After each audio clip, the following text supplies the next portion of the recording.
Welcome everyone to day 3 here of the 5th annual virtual symposium of advancing education in Muslim societies, implications for policy, pedagogy, and development. I'm Patty Kubo. I'm a professor at Indiana University in Bloomington, state of Indiana in the US. This is a partnership between the International Institute of Islamic Thought, IIT for short, which is located in the state of Virginia in the US, and our Indiana University School of Education in Bloomington. So we're pleased to have this partnership to be able to bring you this symposium and a fantastic group of panelists that we've had over day 1, day 2, and now looking forward to day 3. We certainly appreciate everyone, our panelists and audience members, participants joining us today, taking time out of your busy schedules, and to everyone to accommodate all these different time zones that everyone's sitting in right now. Some are at midnight, some are in afternoons, early mornings. So thank you so much. We appreciate all the effort that it takes to be able to be a part of this. I would also like to introduce to you, she cannot be here at the moment, she's teaching, but will be joining us just shortly after 12:30, is our symposium assistant. So I'm a co-symposium organizer, along with Dr. Ilham Nasser, who will introduce herself in a moment. But I do want to say that Daria Dogan is the person that has communicated probably most with you. She has been our graduate assistant to the project, and she is a PhD candidate in the Department of Educational Leadership and Policy Studies, and also has a joint degree going PhD in Middle Eastern languages and cultures as well. So you will be seeing her later on so that you can put a face with the name to the many emails that you've had as well. So without further ado, I will pass the baton to my great colleague, Dr. Ilham Nasser from IIT. Thank you. Thank you so much, Patty. Welcome. Assalamu alaikum, wherever you are. Good morning, good afternoon. We are so thrilled that you're with us on our 3rd day. I see some of the names that I saw yesterday and were participants in previous days. So I want to thank you for coming back. And for those who just joined, thank you and happy Friday. I am Ilham Nasser. I'm a director of the Human Development Program at the International Institute of Islamic Thought. I'm also a senior researcher heading the study on mapping the terrain in Muslim societies, which is also part of the Advancing Education Muslim Societies Initiative. And since Daria is not here, I will just want to make sure to let people know, even though this is arranged as a Zoom meeting, we are asking you not to unmute or use the hand raising function. We will ask you please to all use the chat, introduce yourselves, as well as field your questions for the live Q&A. And with me here is Saulat, who's my teammate from IIT. She will introduce herself. Assalamu alaikum wa rahmatullah. Welcome everyone. It's wonderful to have all of you here, especially our panelists, as well as all the audience members. I am Saulat Pervez. I am associate researcher at the International Institute of Islamic Thought, IIT. Super excited to be here and looking forward to the presentations as well as the interaction. All the best, everyone. Thank you. Thank you. I know now Ilham is going to share a little bit with you about the Ames Initiative. Yes, so we thought it's important that we also frame why are we, as IIT, part of this collaborative effort with Indiana University and the importance of that for us, and give you a brief introduction to IIT. I'm sure you checked the website. I'd like to just briefly introduce IIT as well as the Ames Initiative. The International Institute of Islamic Thought, IIT, is a center of social science research and Islamic thought with a main interest in carrying out evidence-based research on advancing education in Muslim societies, but not only the research, but also the dissemination of that research through translations, publications, teaching, policy recommendations, and so forth. It has been known to be studying or initiating the work on integration of knowledge which means that in addition to, and that's very simply the way I understand it, of course, people have different interpretations of what integration of knowledge is. In my understanding is that it's in addition to the revealed knowledge provided to people through holy books and prophets, human knowledge should be derived from different sources and orientations to better human conditions.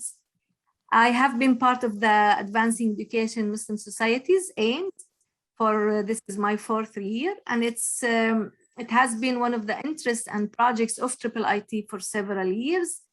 It actually, IIIT is the foundation for that initiative. So you could think of AEMS as an umbrella initiative of the organization. The vision of AEMS is to promote thriving Muslim societies in which individuals achieve their fullest potential through transformative learning, social development, and personal growth. Its mission is to support and promote the advancement of education, political, economic well-being in Muslim societies through research, through policy, and through unique learning solutions to foster what we call societal and individual development. This symposium is of great importance, and we value this partnership with Indiana University and this year with the School of Education. And it's important not only because of the intellectual exchanges we hope to achieve, but also as a way to encourage dissemination of your research, the empirical research, through our peer-reviewed Journal of Education Muslim Societies that we call GEMS. And of course, our book series, also in collaboration with Indiana University Press. So we have GEMS and we have the AIMS book series are in partnership with the Indiana University Press. Our mapping the terrain study in Muslim societies and making our data available online for people who are statisticians like Fatima is something that I would encourage you to check. And it's one of the functions of AIMS to take advantage of that generated new knowledge from Muslim societies, as well as participate in this symposium and contribute your manuscripts later on to GEMS or other journals that you would like to submit to. So welcome again. And with that, I am going to ask Fatima, our chair, to introduce the panelists for today. Thank you. Thank you very much, Dr. Ilham. First of all, it's my pleasure to be here with all this group of very nice people and knowledgeable about education in the region. So, and also I thank Professor Patricia Koppel. So I will just get into the session. Our session, the first session of today is going to be gender and sociocultural factors. The first paper, basically, it's my paper together with Professor Ray Langston from the American University in Cairo. And I am Fatima Abdel Khalik, for those who joined later, a PhD candidate at Budapest University of Technology and Economics. Our paper is about girls' empowerment in rural Upper Egypt, a comparative study between community and government school students. Afterwards, we will move to Dr. Maqbal Ahmed from the Asian Institute of Technology in Thailand. He is going to tell us about girls in Islamic schools in Bangladesh and assessment of their learning and graduates' livelihoods. Then, right away, we go with Sarah Cunningham from Magenta Consulting in Jordan, and she's going to tell us about an unspoken issue addressing bullying in Jordan. So, and afterwards, after streaming the videos, we will just looking forward to go to the Q&A's open session discussion. So we just go to the video. Thank you very much. Hope you enjoyed it.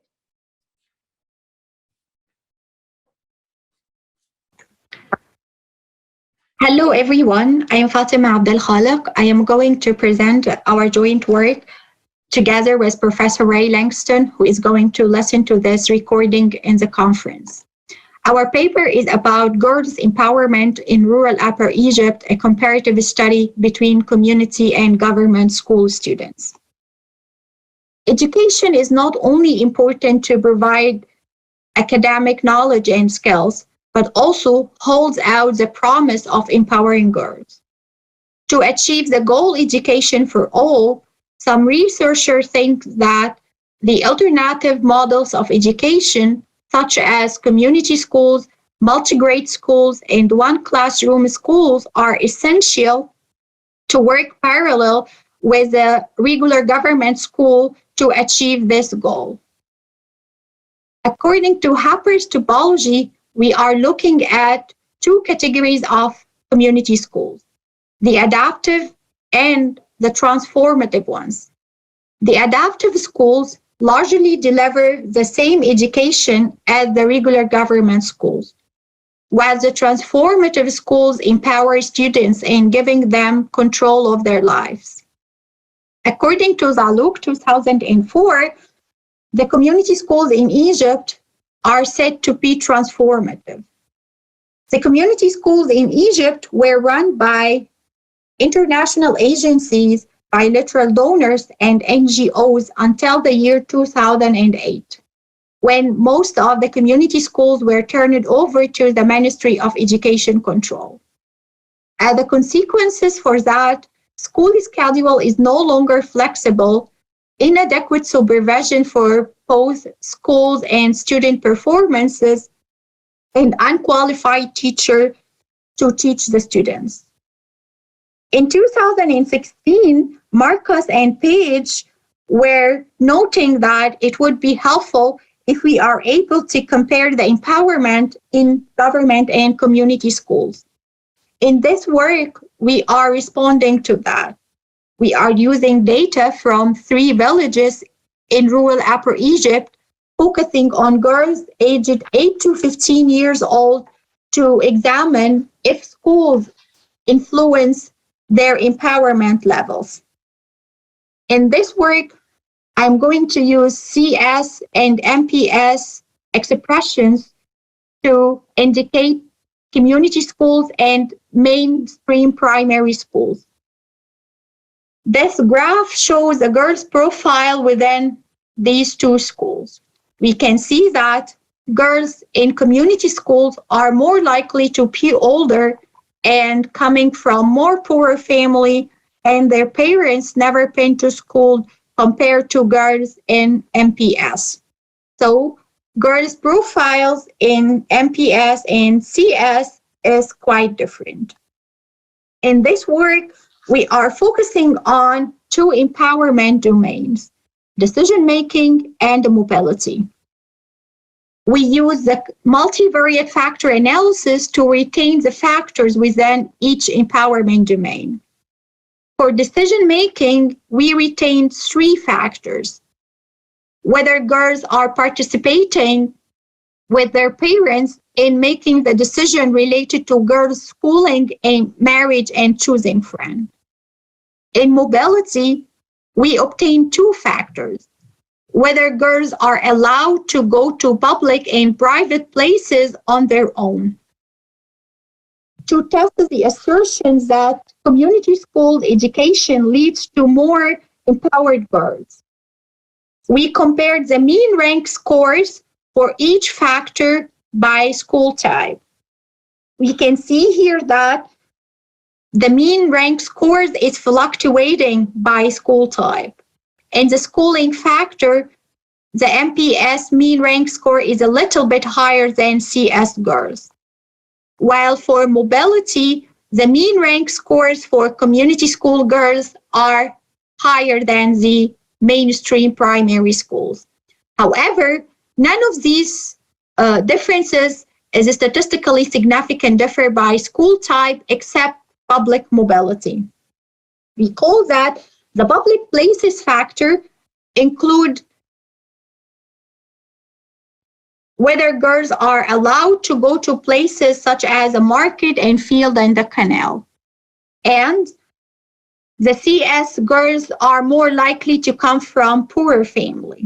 So it's possible that CS girls have more freedom to go to public places than MPS girls because of family economic pressure rather than being empowered.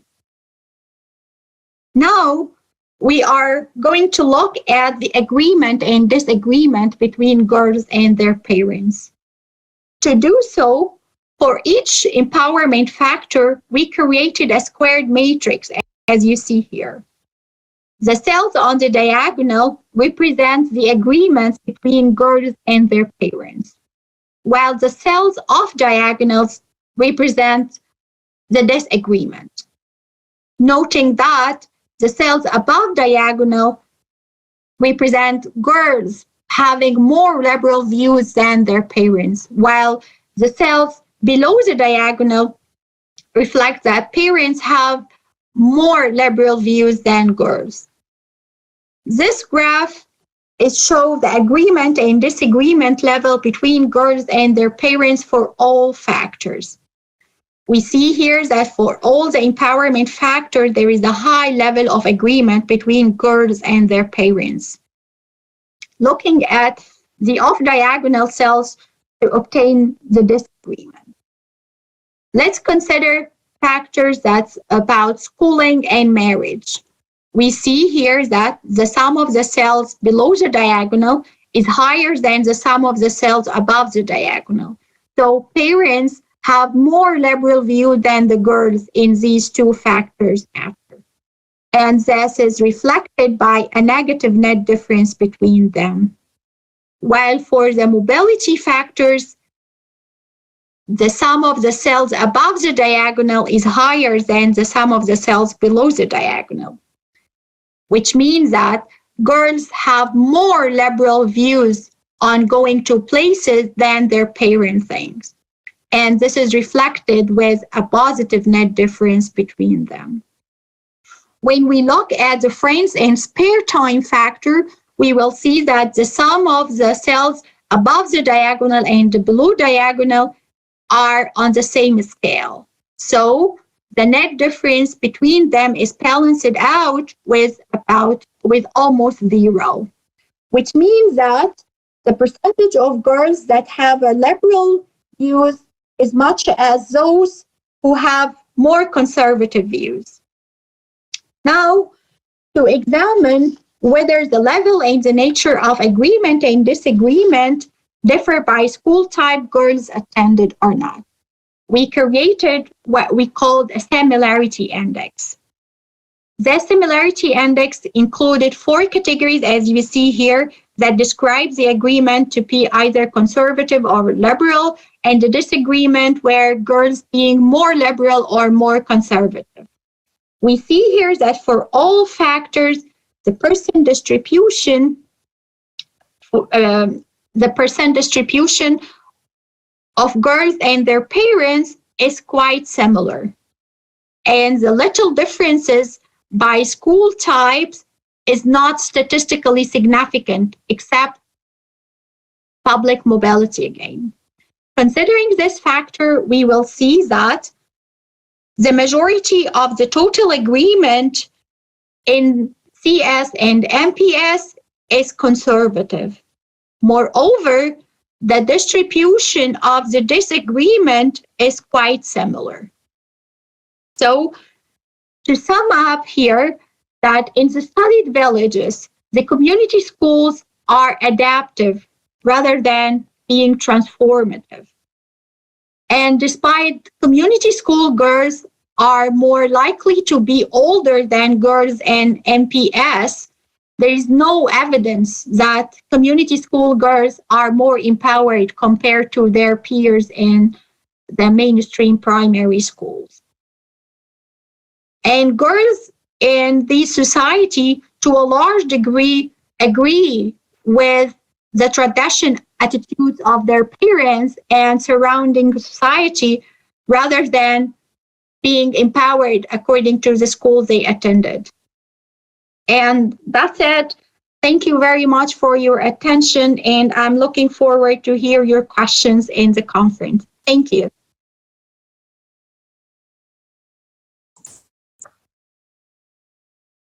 Hello, welcome to my presentation. I am Maqbul Ahmed. I am a faculty member here in AIT. I mostly work on international development, community development, NGOs, and adaptation to climate change. it is my pleasure to invite you to my presentation. This, mostly focused on my recent work. My presentation has at least one caveat, that is, it is an ongoing work. We have just finished the field work and we are working on the data and information. So it's my pleasure to share my findings for which the work I have been doing for more than a year now, but it was affected by the pandemic. So I would request you kind on consideration on that.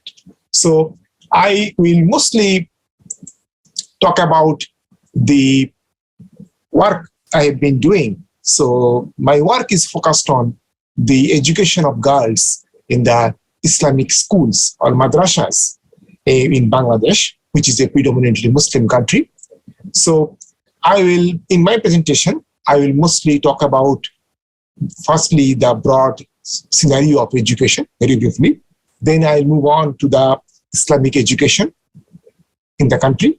And then I'll move on to the Islamic education for the girls in Bangladesh. Then I'll mostly focus on two issues, which is clear from my title, I hope. That is the learning that is happening in those Islamic schools or madrasas. Secondly, the employment, the current situation, and in the likelihood of the future employment scenarios for these girls graduating from these Islamic schools in Bangladesh. And then I will conclude my presentation.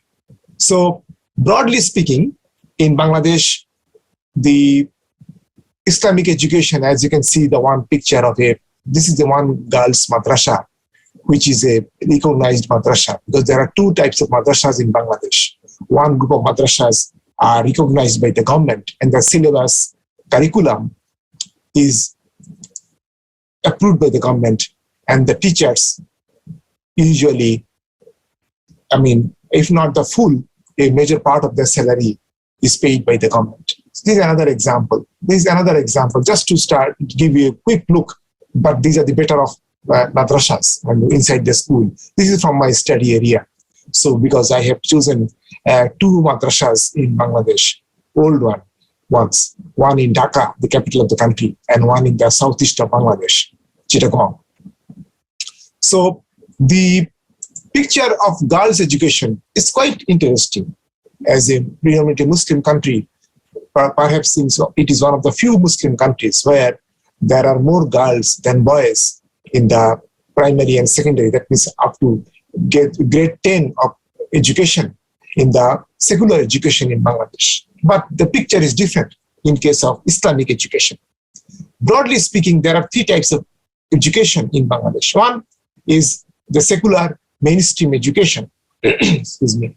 And then another is the Islamic education. Another is, of course, international education. And let me try to focus on the two, the secular and the Islamic education.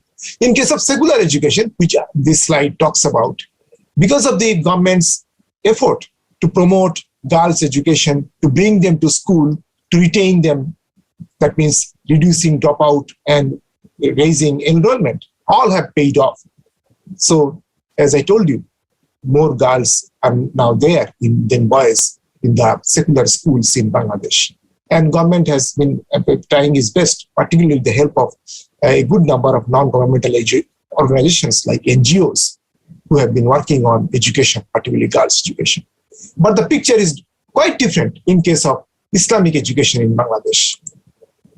The Islamic education in Bangladesh is mostly of two types. One is, excuse me, is the Aliyah Madrasa, which is which was established by the British, more or less structured by them, and Bangladesh was a British colony. And then it carried on, and it has gone over a long way in the last couple of decades. So the Aliyah Madrasa education is recognized by the government, and it is, more or less funded by the government. Of course, there are some other fundings available for Aliyah Madrasas. There is another Islamic education, which actually is the focus of my work, which I'm presenting now with you. That is the Qawmi Madrasa. Qawmi madrasas are not recognized by the Bangladeshi government. Bangladeshi government, does not have any control over the Qawmi madrasas curriculum, hiring of teachers, and of course the management of the madrasas also. Only thing they have, which I'll be highlighting in a few minutes, is that they have recognition of the degree, which is a big controversial issue. Some people say that it is more because of political reasons. Government has recognized the degrees of the Qawmi madrasas. That's interesting. I hope you will agree with me that where government has almost no control, of course, government is now trying, it is saying, bureaucrats are talking about that there is a government policy in the making to have a education board for all the Qawmi madrasas. But that is yet to be done. And of course, it needs to be worked on, and how much it is going to work, that remains to be seen. So in Qawmi madrasas in Bangladesh, the main education is in Arabic, Persian, and of course, Urdu languages. Some local language like Bangla, and of course, English, and some mathematics, and some few science subjects are taught, very limited extent. At the same time, the salient features of the madrasa education, Qawmi madrasa education, is that it is too much based on memory and too much structured in an Islamic way of learning and way of life. At the same time, that many of the information about the Qawmi madrasas are very difficult to get. So I discovered that during my work, which I must share with you. So what has happened in the last couple of decades is that the number of Qawmi madrasas has been increasing in Bangladesh. Number, the students, girls also, of course, boys are there. So at the same time, the teaching staff, all are growing. So it's a big area of, I would say, understudied of area of education in Bangladesh, which I think need to be analyzed, need to be studied very well. At the same time, that a number of teachers in the madrasas, Qawmi madrasas, are also women. But at the same time, it is also important to understand that predominantly the Qawmi madrasas are male-dominated. Teachers are usually men, and students are also men. Only in the recent decades, slowly, girls have started joining female madrasas and madrasa education. So what exactly are the reasons for parents to send their children, particularly girls, to the Qawmi madrasas? The main reasons are like that. They think that if they send their girls to the female madrasas, the girls will learn how to perform the domestic roles, in particularly before marriage or even after marriage, more perfectly. And at the same time, it will improve their marriage prospect because of the conservative Muslim culture. Many families prefer to have their bride with some Islamic knowledge. At the same time, very much oriented toward Islamic way of life. For example, wearing headscarf, maintaining the Buddha. At the same time, the high emphasis on girls' security, which they think it comes more from the girls' madrasa education. So parents feel that they will be very much indoctrinated in the Islamic way of life from the beginning of the day to the whole day, the way they will get ready, prepare themselves, take lessons. At the same time, other activities they'll be doing, for example, cleaning, washing, all these activities they have to do in the madrasas are very much, aligned with the Islamic way of life as dictated by many of the mullahs. So it is, one of the reasons I have discovered in my study, which I repeat, that it's mostly two madrasas, and I had mostly a number of discussions and with the teachers, parents, and of course some girl students who are in the higher grades. So another other reasons is that the reason for the sending their girls to the madrasas is that the education is almost free, particularly for the poor. It is usually free because many people donate money for religious reasons as part of charity. So they think that it is very important to put money in madrasa education as donation. So girls, of course, boys are also beneficiaries of this kind of funding by individual charities. And of course, other services like clothing, books are also provided. So what do the students expect from the education? The girls feel that so they can take a bigger role in the society. They have more idea about Islamic knowledge, Islamic way of life. At the same time, jobs, because as I told you, increasingly these madrasas, particularly for the female section, they are hiring more women teachers. Many girls are telling me that they want to be teachers in the female madrasas. One reason, of course, economic reason. Other is the respect, because teachers are respected. So they think that it is one of their major goals if they could become teachers in the female madrasas. So at the same time, they think that there is another advantage of being female madrasa teacher or Arabic teacher, because the private tuition is done. Because in the secular schools also there is some Arabic courses in Bangladesh. So there is a demand for private tutors. So many girls are telling me they prefer to be in the,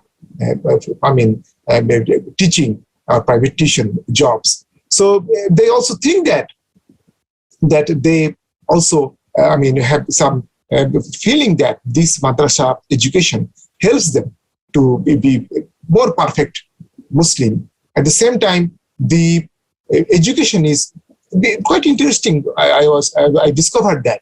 What I discovered that the curriculum is not same for boys in many madrasas, including two of my study madrasas. The curriculum is shortened because they think that the girls do not need to learn as the boys need to learn. At the same time, the girls want to graduate, parents particularly. Parents want the girls to graduate early so that they have better marriage prospects, because marriage prospect declines if the girls become older. So the parents want to provide education to their daughters, and which make them very suitable for the marriage market, and it happens in the right time. So one of the reasons is that the curriculum is shorter for them. At the same time, that the reason is that many of the girls will not pursue education after this 10 or 12 years of education. They will not go to college and graduate level education. So what's the point of giving them more teaching?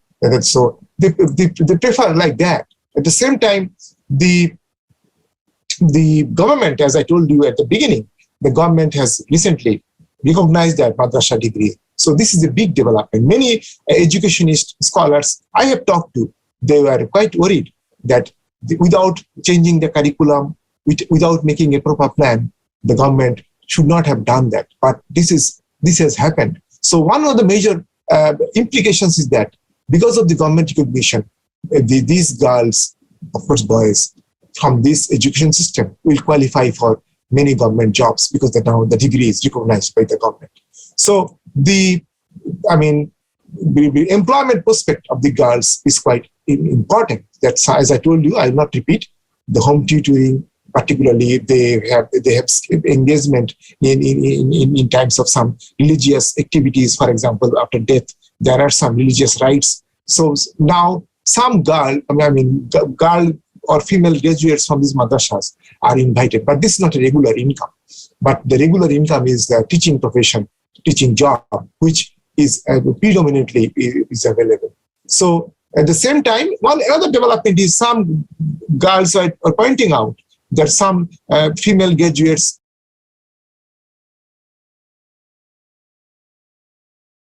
in the last couple of years have become ulamas, or they are invited to give some lectures on some of their, I would say, their judgment on some issues on Islam. So this is also an important development which has been happening. So to conclude my work, what I want to say is that madrasas, particularly, largely has failed to provide or to meet the needs of society. That's very important to us to understand. That is also important for the whole society, perhaps the nation's aspiration to have skilled manpower. At the same time, to rear the girls in a way that they have the respect, they have the educate skill for the labor market, and of course in their own family and society. So there is a huge need to reform the female madrasa education. At the same time, to make it more up to date, to make it more relevant to society and economy. At the same time, the learning system has to be improved. I think it is a major problem, which even most of the teachers also agreed with me that is a real problem. It has to be changed, but I mean, they could not find. But some experts I have talked to, they told me that it has to be done immediately. And teachers training, they all talked about. Overall, I conclude my presentation. I think there is a huge need to improve the education of the girls at the same time. So I will stop here. Thank you very much for joining my presentation. So it's a pleasure. Thank you very much.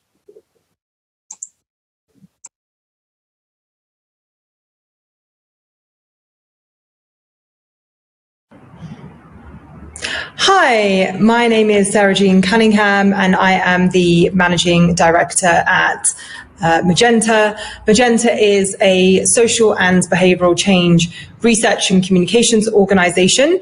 And what we specialize in is really understanding what are drivers of human behavior, using behavioral sciences to help us understand why people do what they do. And then we use those behavioral insights to develop behavioral and social change interventions, with a focus on social impact. So we do a lot of work in the space of education in terms of improving education outcomes for children. We do a lot of work on health, and we do a lot of work, for example, on the prevention of violence against children, which is what I'm going to be talking to you more about today. Magenta, as an organization, we work across the Muslim world, in particular across the Middle East, Asia, and Africa regions. And it's very exciting to be here at the Advancing Education in Muslim Societies Symposium. Unfortunately, I cannot be joined today by my co-author, Mary Ivanchik, who was the lead analyst on this project.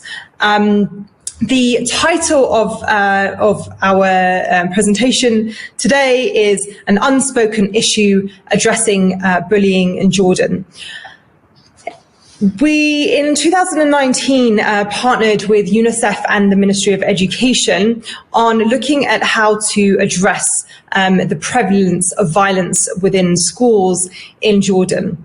And what we were tasked with was trying to understand that through a psychological lens and a sociological lens in terms of what are the determinants and what are the causes of the prevalence that we see with violence against children in schools, primarily bullying in schools. And so the first thing that we embarked on was research in order to be able to extract those insights, and then leading to developing a specific behavioral change intervention.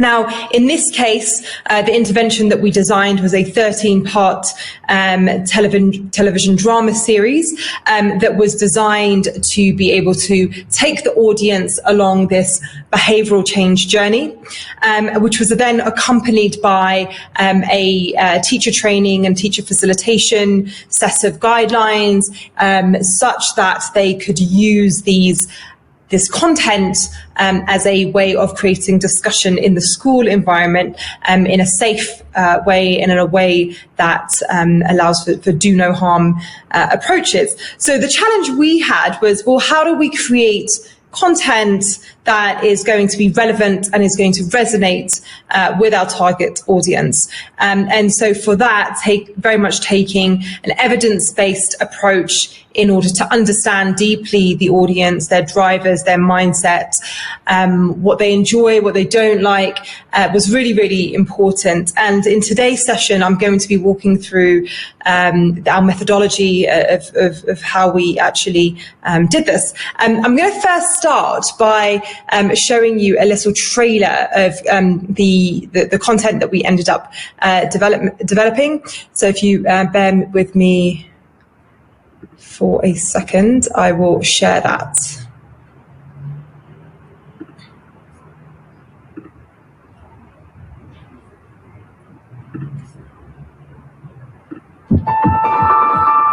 في ولد حكالي انك رايح على مدرسة البنات. مش بس هيك، تعرضنا بنت هناك. افرض وصل حكي لهذا الشاب اكيد رح يجي يدور علي. شو يجي يدور عليك؟ شو الحكي اللي متخبصين؟ موضوع صورتها رايد خلص، المدرسة نسيت الموضوع، والطلاب بطلوا يعايروك.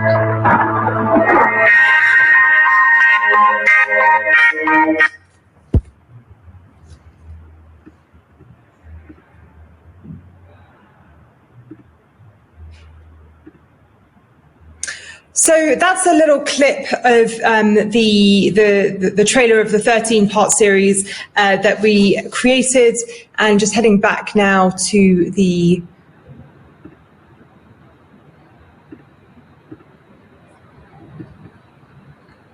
presentation.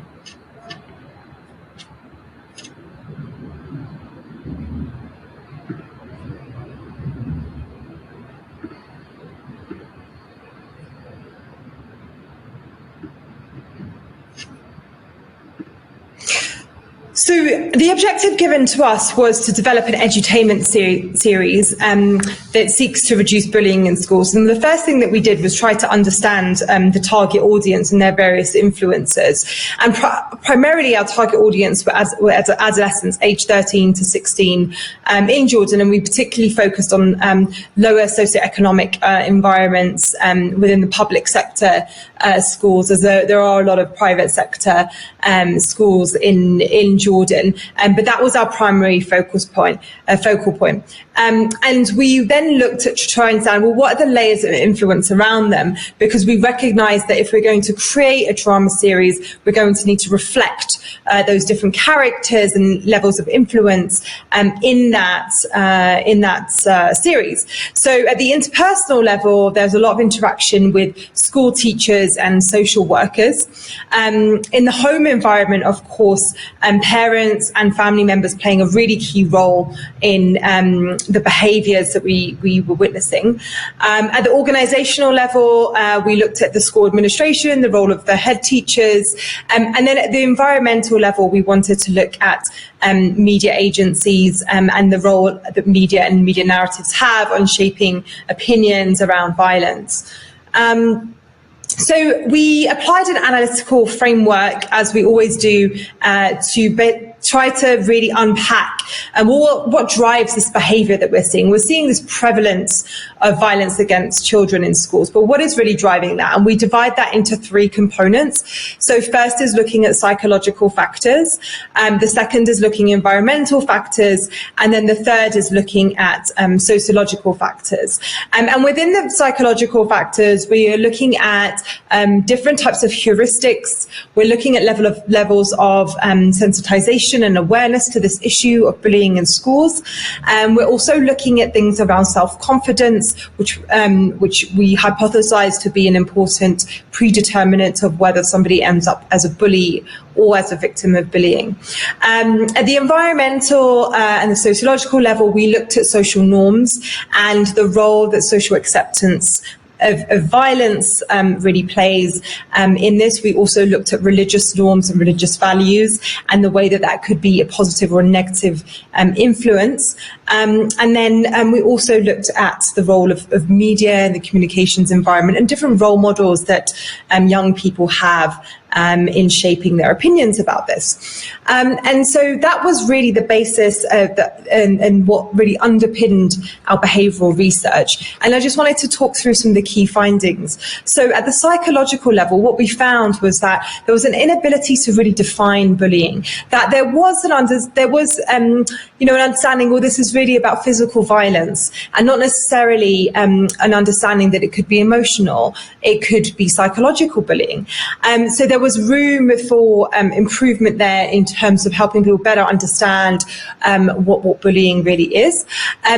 We looked at confidence, and we saw that having a lack of confidence at an individual level was a very strong determinant of whether somebody would end up being a bully or a victim. The home environment was an extremely powerful force that we saw. So children who came from broken homes were much more likely to become bullies. And whilst this wasn't something that we could necessarily address directly in our intervention, we recognized that it was something that we needed to empathize with in order to humanize these stories. We looked at power dynamics, and what came across very strongly in the Jordan context was that bullies very much prey on weakness in an effort to be able to demonstrate their own strength, and that power was seen as something that was very positive in Jordanian society. At the sociological level, we saw that normative expectations, children were being encouraged actually by parents to solve their own problems, to defend themselves, to defend their honour, themselves and their families' honour, which was very much a primary reason why also bullying was not reported, because it was seen as something that was acceptable, and there are very limited social sanctions around it. Standing up for yourself was seen as a positive characteristic. At the community level, we saw again that adults were generally turning a blind eye to bullying, and this was very much based on this lack of awareness, this lack of social sanctions, and they were actually they were playing roles in discouraging children from reporting. So again, a really key area that we wanted to address in our content. And lastly, at the environmental level, we saw harmful portrayals and glorification of violence in the media, which we heard from our focus group discussions with children that this was playing a key role in influencing how they perceive violence and particularly bullying. So those were some of the key research findings, and our approach then in terms of our methodology was to take those research findings and then develop out the content in a very thoughtful and rigorous manner in terms of, well, how do we design characters that are going to reflect the audience, they're going to reflect the issues and the complexity that we're trying to get people to understand. And so we went through a creative development phase, and then we went back and tested this with the audience in terms of different concepts. And then we moved into production. And then finally, what we did, as mentioned earlier, was that we really wanted to be content that not just is used in the media, but that was used by teachers and social workers in a school environment or in a youth centre environment where they could use it to create discourse around issues. And then lastly was the marketing and dissemination. Now, I just wanted to touch a bit on the content itself. So what we call this in our world is edutainment.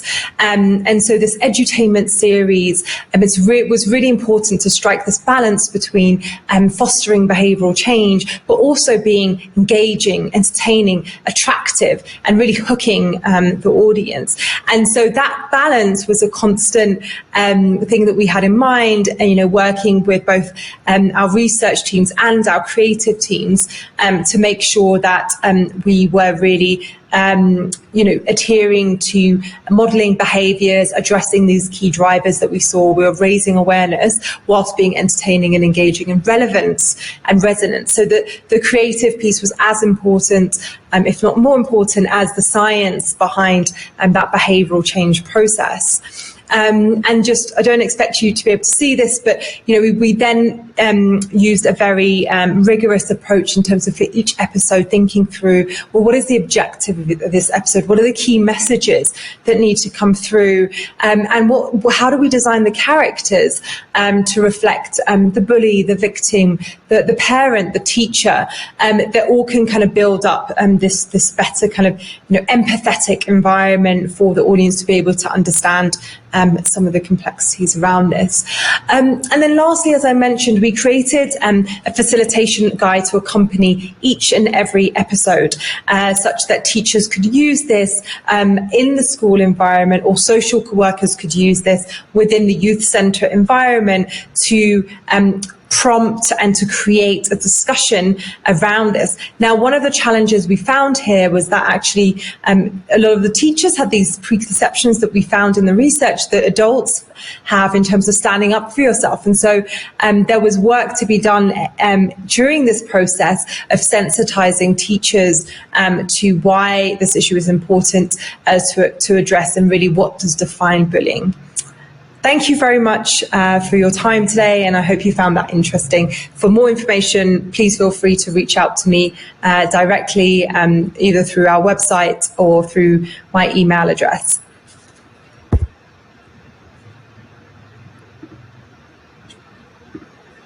Thank you. Thank you, everyone. Thank you for our panelists, and I think we have them all here. Christy, can we pin the panelists? And is Daria back? If she wants to introduce herself, I don't see. Yes, I am back. As soon as I Yes. I spotlight everybody. Oh, you can introduce spotlight. myself. Okay, go ahead, Daria. Introduce yourself, and we can move into the discussion. We have a lot of questions coming in, and I would like today to do it a little bit differently. I would like to ask one question for each panelist, and then come back for a round two, so we don't have all the questions, focused on one presentation. So if you bear with me, and Daria, we are just trying to put to pin the panelists. So can I go ahead, Dr. Ilham? Yes, please. Okay, well, hi, everybody. My name is Daria Doğan. I am the person who has been filling up your inboxes for the last several weeks or months. I'm a double major PhD candidate in education policy studies and Middle Eastern languages and cultures with a research focus in comparative Islamic education. And it's such a great pleasure to finally have you join all of you today. Thank you. Wonderful. So as I said earlier, we're going to have one question for each, and then we'll do round two, and we have plenty of time. So I think this will be a kind of engaging. So for Fatima, I'll start with you. There were several questions regarding the terminologies you use. You use conservative, liberal. Actually, for Fatima Andre, I just had him pinned, but now, oh, here you are. So conservative, liberal, empowerment. Can you both, one of you, clarify, explain what do you mean by, what kind of framework did you use to define these terminologies that are definitely used and overused and misused and so forth? Can start, then give the floor to Ray to follow up with me. So basically our study based on questionnaire based. So we had a parent and household and girl questionnaire. So we had questions to be asked to girls and parents at the same time. For example, the decision making counts for, we had the questions whether decision related to schooling, choosing friend, and marriage, this is a girl decision to make only, or girls can participate with their parents in making such a decision, or this is a parent only decision. So we asked it the same kind of question for both girls and parents. So we see, and to see how they would answer, whether they think alike or not. And from here, it came the idea about liberal and conservative. And now I give Ray the floor to elaborate on that. Thank you. You have to. Ray, you are muted, so please unmute yourself. Very good. Okay. This was actually a very ad hoc sort of approach. We simply said, if the girl only gets to make a decision, that's liberal.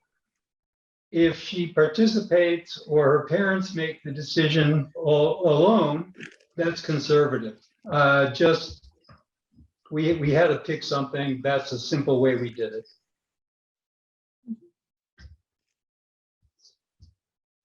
Okay, and do you want to say something about empowerment and the framework you use for empowerment? To measure it in measurement? Okay. Conceptualizing that? Well, I mean, this goes to what Fatma has already said, is that we simply ask these questions about, could she go to places alone? That's the mobility. Could she participate, or, could she solely make the decisions? So that, I mean, that's a very simple way of measuring empowerment, but that's the approach we took. We just we asked girls questions, we asked their parents questions, and we accepted their answers as indicating whether they were empowered or not. Mm-hmm. Okay, thank you. Thank you. We will stay with the same kind of clarifying questions and move to Dr. Ahmed. There was a question that I also had regarding the type of research you did, your methodology, your sampling. How did you collect information? Was it from your talking to someone, interviewing, looking at documents? Did you conduct an analysis of some sort? How did you do your study? I think is the simplest question here asked. Thank you. Thank you very much. My apologies, I could not elaborate that in my presentation. And I will start with one of the major limitations that, that because of the research ethics rules, including, I think, sure, most of the universities we have here in my university also, I could not, do it below 16. So those girls who are in, 10-year schooling system, 9th grade and above, I could only talk to them. So this is for that. So what I did, I organized focus group discussion with each of the 6-7 groups I made as organized by the schools themselves. So I organized 7 to 8 focus group discussion with all the girls, each 10, 12, they could join. So these are mostly a qualitative research method I followed. And I could manage all the girls in this upper grade to talk to them. In addition, I could talk to all the female teachers because there are only few. In one school, there is only 7, another school, it is only 9. So I could talk to all of them. But male teachers, very few. But I except one, I could talk to all of them. So this is how it was very much semi-structured interview I organized with the teachers. Then, of course, the principal, the head of the school, I could talk to him, the vice principal, but all of them are men, I must tell that. This is how I organized, because these 2 madrasas that should be first. The 2 madrasas that I had chosen are the oldest madrasas in terms of enrolling girls in Bangladesh. So this was the reason. Second reason was that they were big because they have 200 plus full-time students. Some of them don't come regularly. So I took this as a criteria, which one is the time, another was the issue of the girls, the grades which are at the upper level, so I can put the sample. At the same time, I also, focused on the teachers who have been teaching at least 5 years. So to get their insight about the curriculum and other issues, which is very important. So for that, so I had to skip 2-3 teachers who joined recently. So I did not talk to them. That's how I drew my sample for my study. And then I conducted the focus group discussion. And then, of course, the semi-structured interviews in detail with a good number of them. Yes, I want to just say something here. We have conducted research, our mapping the terrain research, it's on our website in Bangladesh too. And we have access to some of the madrasas, Islamic schools there. But unfortunately, we had to remove a lot of the questions. I think you alluded to that by talking about the government secular system versus the Islamic system. And And so we had to remove a lot of our, not a lot, Yes. our questions that were not allowed to be asked because these were, I can feel that. yeah, you can relate to that. Sure. I can feel that. Thank Oh, it you. was very difficult. Yes, access is not easy in some places. It is not. It is not. That's, It was that's big part why we challenge. have the symposium is to really encourage research, empirical research. It's not easy to access some of the schools. Sure. I mean, talk about Egypt as one place too. And it's also aggravated by the political situation, particularly in this part. Always, And I think, unfortunately, particularly recent development in Afghanistan is a big issue for the government people and Yes. security agencies. I think we are badly affected by that. Yes. Okay, so thank you so much. And we will move to Ms. Sarah Jane, Dr. Cunningham. I have to tell you that, of course, your topic is so timely with Bawadi, the Netflix series on bullying in Jordan, and everyone in the Middle East watching it and has something to say about it. So I'm very intrigued. Why Jordan? Why Jordan in your study? I assume this was before Bawadi, before the Netflix series, but why Jordan, and why did you think that bullying was a problem in Jordan? And to connect it to the methodology, there was a question about, so how did you come up with your data and collecting information and coming up with the results? So what instruments did you use to collect your information regarding bullying? And you can clarify that a little bit more, that would be great. Yeah, great. Thank you so much. And yeah, this did come before Bawadi. For those of you who haven't seen it, it's a big Netflix series that's out right now, which has been really interesting because I think for us, part of our objective has been to try to create more public discourse around bullying. So actually, whilst in a way Bawadi has been a bit of competition, it's actually served our purposes because it's meant that it's really kind of got that discussion into the mainstream, which was our intention also. So I think that there are a few questions, why Jordan? I mean, this was very much demand-led actually by the Jordanian government. So it was something where there was a lot of appetite from the Ministry of Education to address the prevalence of bullying in schools.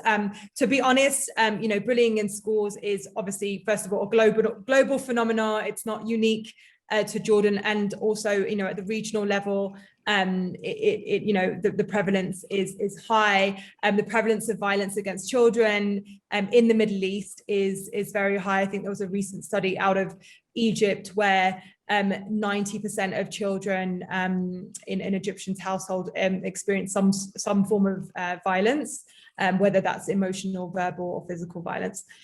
And so it was definitely demand led by the government. So we had a partner who was willing to address these issues, which is always great.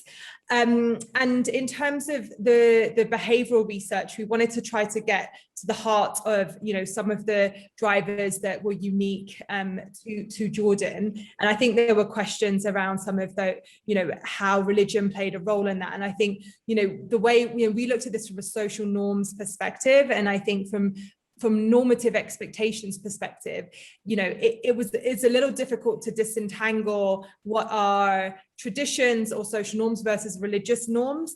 They're very tied together.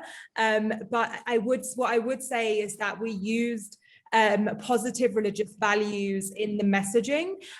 So we used quotes from the Hadith and from the Quran in terms of reinforcing positive messages around, peace and non-violence. I think masculinity came through as a really important theme as well. And generally, this idea of standing up for yourself was seen as a very positive trait in an individual, and was very much rewarded by families, parents, communities. And standing up for yourself in this sense means fighting back and using violence, unfortunately.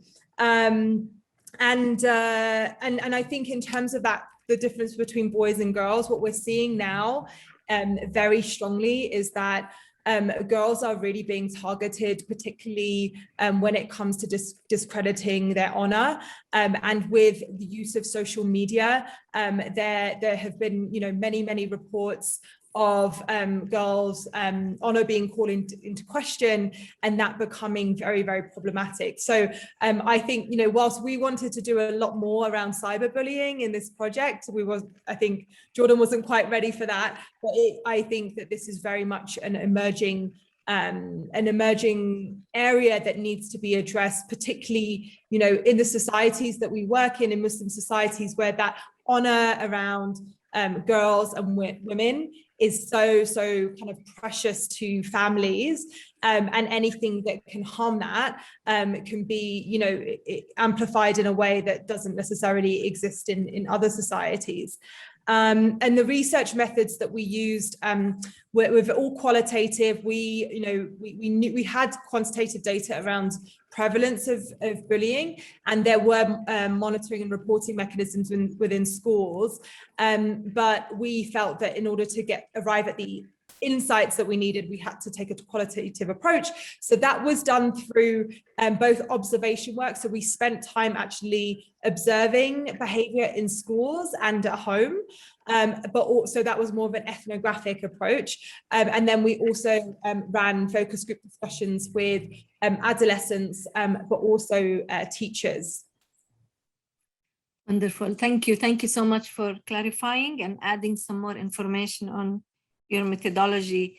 Now we go back to Fatima and Ray. The question on curriculum, were there differences between the community schools and the private schools in terms of the curriculum? And then there was a question which you alluded to a bit earlier about what counts as decision-making for girls. You talked about going out alone or going to the market, to public places. Were there other things that counted as decision-making? Yes, okay. So I will go, Ray will talk about the curriculum after I finish. The decision-making, we measured the decision-making basically through 3 questions: whether decision related to school, whether girls can go to school or not joining the school, and choosing her husband or at time of marriage, and choosing her friend. Is the decision making, you know, like decision related to these issues, or the girls can make her own decision or just participate with her parents again, or just this is the only the parent decision only. So this is how we measure this decision making. And again, these questions were asked to the parents as well as to girls. Okay, the curriculum has changed over time. Beforehand, before 2008, the community schools had a lot of flexibility on their curriculum. And that's the initial community school program had a lot of input from UNICEF and was very carefully monitored. And then it grew over time.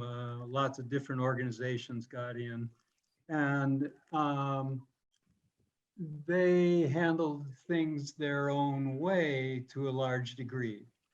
After 2008, when the government took over, the curriculum was basically the same in both the community schools and the government schools. Until recently, when now the Ministry of Education has introduced this Education 2.0 thing. And so there's a new curriculum in the government schools, and they've also introduced a new curriculum in the community schools, which is somewhat different from the government schools. I mean, it's supposed to treat the same issues, but it's, I think, less comprehensive. I mean, I don't know a great deal about the differences between the curriculum, but the books are clearly very different in the community schools now from the government school books. So things have been changing over time in terms of curriculum. Thank you. And I may just clarify something. I thought you're talking about, sorry, I apologize, that you're talking about community schools versus private schools, but you're referring to community schools for those schools that are private, which I know they serve the middle class and upper middle class in Egypt, those are the private schools, or you call them international. So describe the community schools. What do you mean when you say community schools? Oh, well, community schools are not private schools at all. I mean, we're not talking middle-class schools. We're talking schools for kids. Basically, the community schools are, well, they are supposed to be for poor kids living far from schools. They have certain criteria in small villages, often in the Aesba, the far from the mother village. But that's all changed now. Again, but what has changed is that community schools are all over the place. They're very close to government schools, but they still serve the poor. They serve the less educated, kids from less educated families. They are meant to serve mainly girls. The schools that we worked in do serve mostly girls, almost exclusively girls. That's why we interviewed only girls. But we're comparing them with, we're working in villages. There are no private schools in the villages. There are government schools and there are community schools. Right, And also, but not charity schools, for example, no. Well, I don't know what you mean by a charity By school. I charity. mean, these, these are run by NGOs.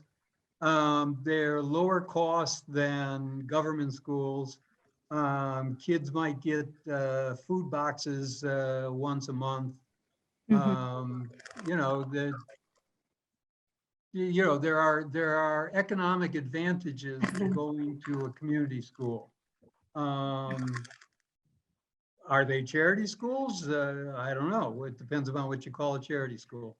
Okay, thank you. Thank you. Fatma, you wanted to say something? yeah, that will get us to the adaptive and transformative when somebody asked about the difference between this is basically a criterion or like a categories for community schools in Egypt, either adaptive or transformative. The adaptive one that usually delivers the same, works like delivers the same education as primary government school.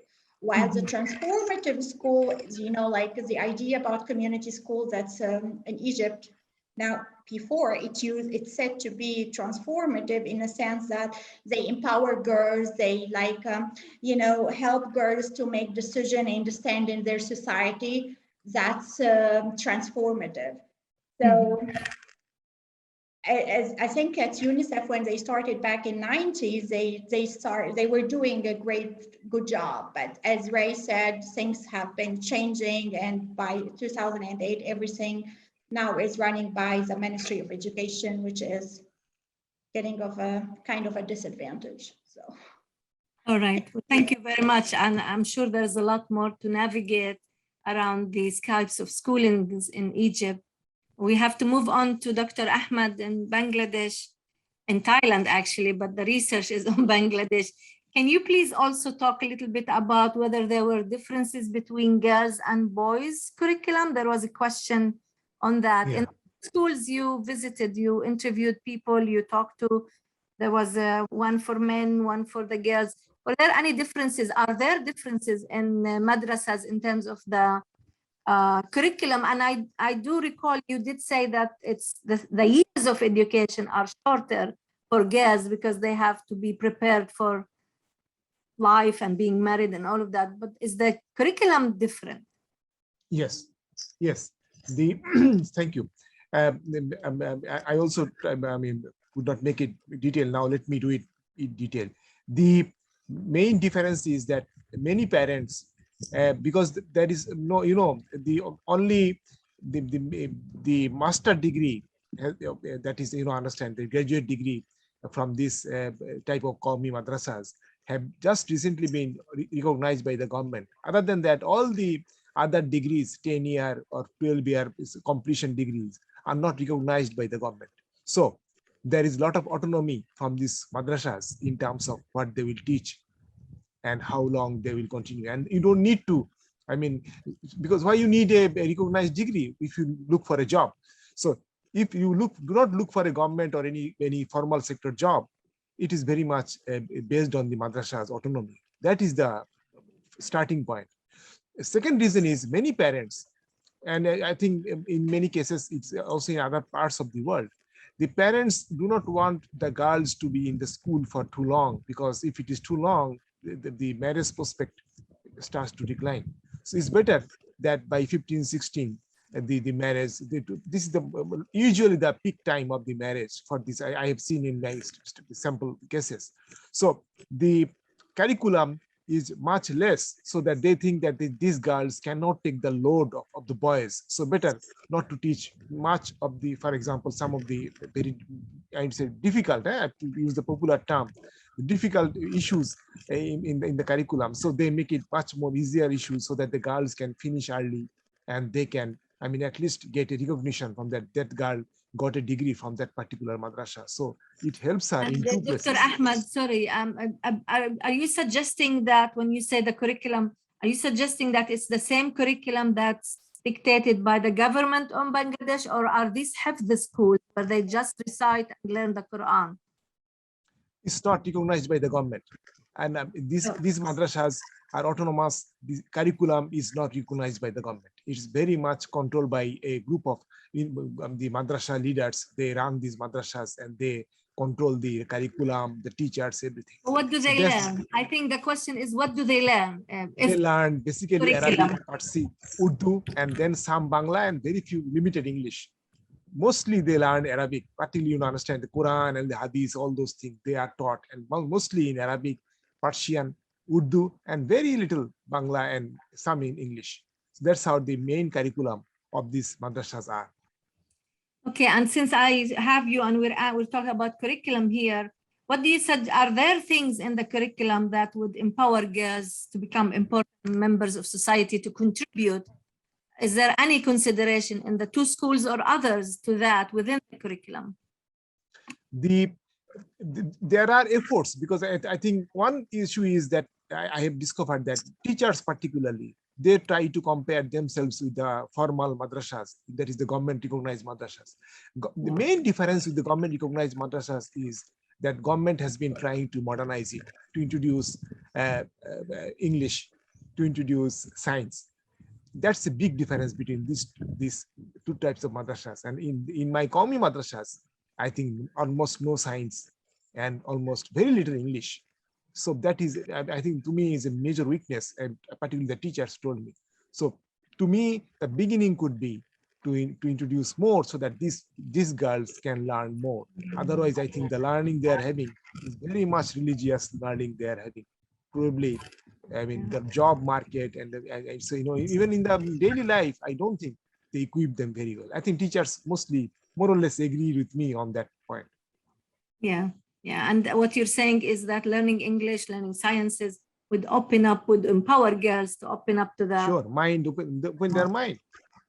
Yeah. Thank you so much, Dr. Ahmad. And we move to Sarah Jane. There was a question asking about, have you done any monitoring and evaluation on the intervention? But tell us, I know you had a very limited time to present and record, but tell us, how did you roll the Shababeek? Is it part of a curriculum? Did you just advertise it and people were watching it freely on social media? And then how do you monitor and evaluate such a program to see whether you had impact on reducing bullying? Yeah, exactly. We're still actually at the beginning of the rollout. So it's being rolled out within schools. So it's very much going to be part of what teachers use as content to teach around this subject. And the idea in terms of the monitoring and evaluation is that we're going to have treatment and control schools. So some schools will have the content and the teachers will roll them out. All of the teachers have been trained on the content, and we've created these facilitation guides. I think there was a question around the language, and obviously everything is in Arabic, and mostly, I mean, as always in the Middle East, there's always discussion around Amiya versus Fusha. I mean, when it comes to content, we did managed to convince the government to let us do it in Amia, because it was important that the language really reflected what adolescents use, and having a TV series in Fasad did not make any sense, which was a little bit tough for the Ministry of Education to swallow, but we did manage. And so in terms of being able to evaluate, the current design will be using an experimental design methodology for the evaluation, where we'll have some treatments at schools and then control schools, and then we will do a comparison across time. And are you targeting, of course, many people here on this in this session probably know about Jordan and the dynamics, the internal dynamics of the population, and lots of the Jordanians are from Palestinian origin, and there are semi-refugee camps in Jordan. Are you targeting specific schools, or is it kingdom-wide? Everyone is. It's public schools. So obviously, as we know in Jordan, there's a very big difference between public and private schools, and so the audience is very much children at public schools. In terms of the different refugee populations, and you obviously have Palestinians, Iraqis, you also have refugees from Sudan. One of the findings that I didn't really talk about too much was some of the discrimination that those children face, which is a dynamic that leads to bullying against those sorts of individuals, particularly refugees who look different. So, refugees from Sudan, children were particularly, they particularly stood out as being different and being bullied. So, the content actually does go into that in some of the episodes. So yeah, it's quite a broad population, but we were looking at the lower socioeconomic levels of society, which is where it's quite different to Badawi, which obviously focus on the upper echelons of society. Yeah. Right. It's all very intriguing, I'm sure. I hope you got something from the discussion, despite the limited time we have for all our audience. We have just like 3 minutes to move on, so I would like to ask you please to take the survey. It's very quick that Saulat has been posting in the chat. And I want to thank our panelists for cutting edge work on very important topics: girls empowerment, girls education, bullying, teachers and students in Islamic schools. We want to thank you for all the insights, and please stay with us. We will come back at Patty in 5 minutes. Yes, how about 1:33? 1:33 it is. Thank you and happy Friday. Mubarak.